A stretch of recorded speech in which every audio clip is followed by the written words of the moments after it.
हरे कृष्णा। सनातन दिव्यता में आपका स्वागत है और मैं हूं पद्म गुप्ता। श्रीमद् भागवतम की श्रृंखला में भागवत कथा प्रथम स्कंद।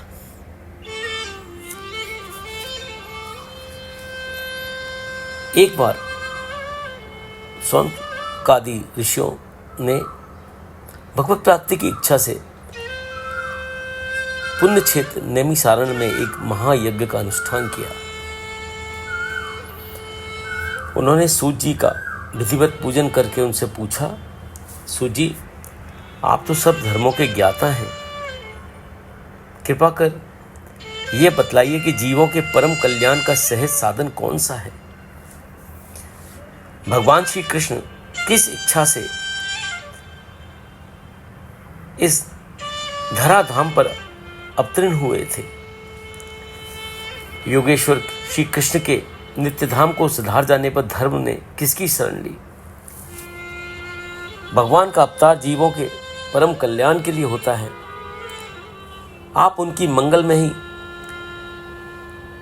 अवतार कथाओं का वर्णन कीजिए।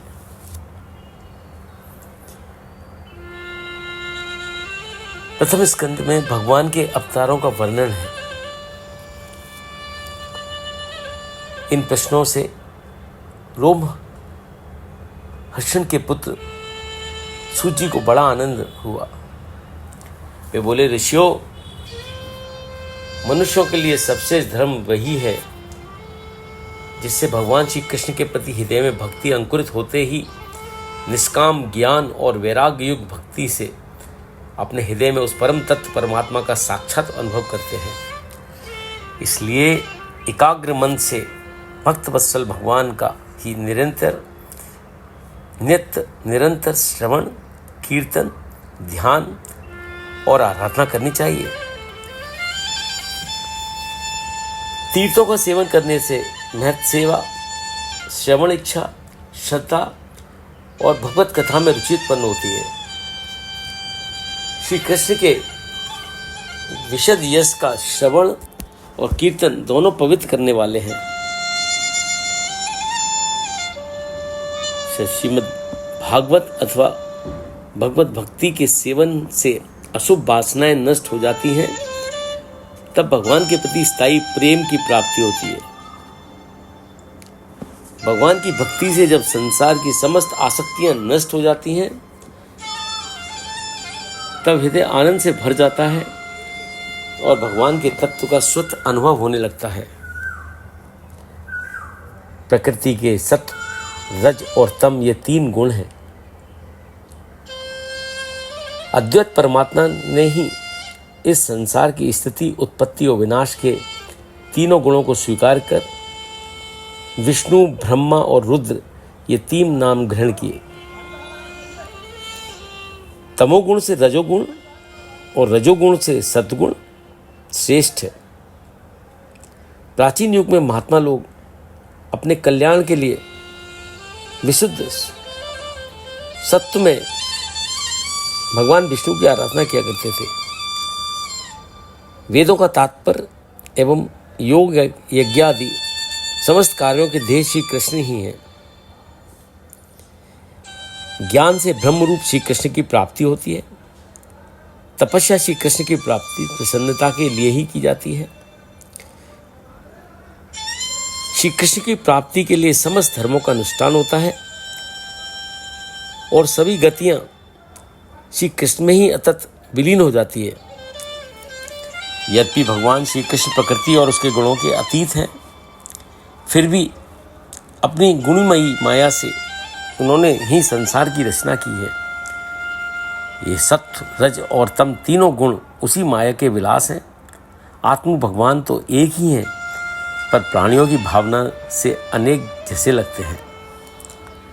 सृष्टि के आदि में भगवान ने लोकों का निर्माण की इच्छा की और पुरुष रूप ग्रहण किया। उसमें 10 इंद्रियां, 1 मन और 5 भूत, ये 16 कलाएं थीं।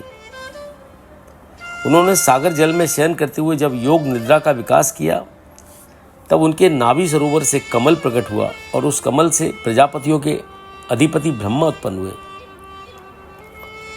भगवान के उस विराट रूप के अंग प्रत्यंग में ही समस्त लोगों की कल्पना की गई है और वही भगवान का विशुद्ध सत्वमय स्वरूप है।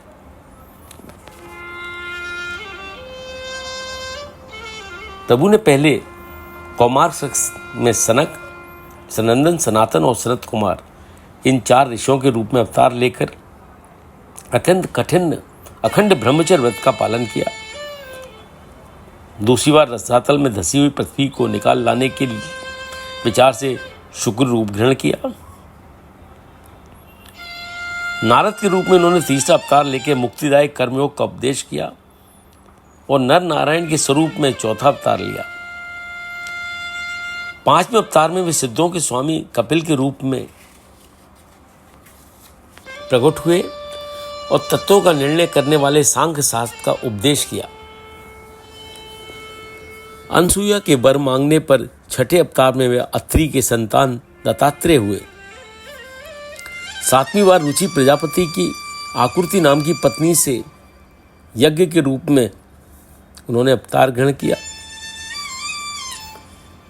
राजा नाभि की पत्नी मेरु देवी के गर्भ से ऋषभ देश के रूप में भगवान ने 8वां अवतार लिया। 9वीं बार वे राजा पृथु के रूप में अवतीर्ण हुए। इस अवतार में उन्होंने पृथ्वी से समस्त औषधियों का दोहन किया। मत्स्य के रूप में उनका 10वां अवतार था। 11वें अवतार में कक्षक रूप में भगवान ने मंदराचल को अपनी पीठ पर धारण किया।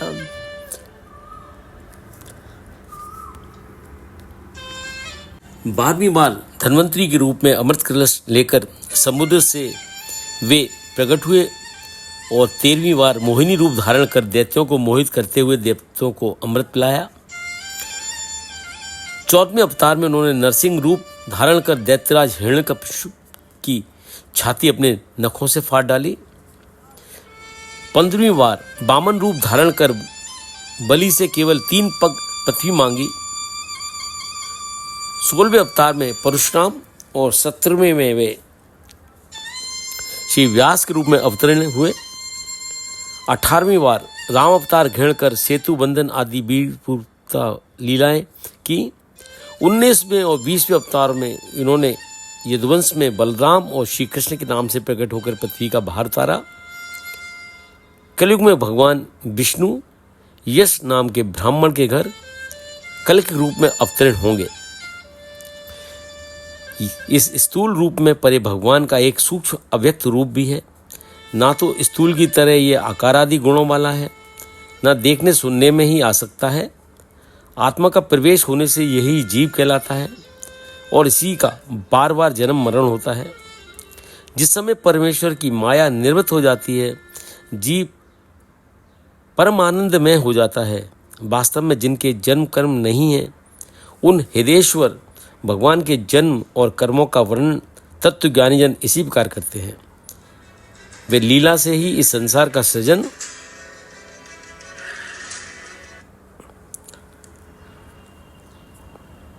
पालन और संहार करते हैं, किंतु उनमें आसक्त नहीं होते। भगवान चक्रपाणी की शक्ति और पराक्रम अनंत है। वे सारे जगत के सृष्टा होने पर भी उससे सर्वदा परे हैं। हरे कृष्णा। ये था भगवान के अवतारों का वर्णन। प्रथम स्कंद में व्यास नारद संवाद, अगली श्रृंखला।